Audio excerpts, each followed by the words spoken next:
اوكي، يعطيكم العافية. كيفكم؟ كيف صحتكم؟ ان شاء الله تكونوا بخير. رجعنا لكم بفيديو جديد. اليوم بدي احكي عن ماسك كتير حلو، كتير كتير مرتب. انا بصراحة بستعمله. هيدا المايكرو ماسك. طلعوا شوفوا عنا ماسك. أه.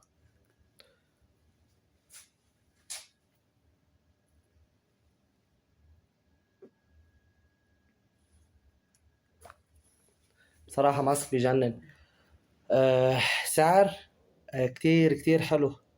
اللي بده منهم، في كتير ناس عم يسألوني منه، عم دلهم يعني، بس قلت بدي اعمل فيديو عنه لانه كتير كتير ناجح. هذا بصراحة انا اللي بستعمل منه. كتير حلو، كتير مريح بالغطس. قصة الغباش تاعته كتير هينة. بنحرق له الازاز تاعته من جوا، بنحط شوية معجون اسنان،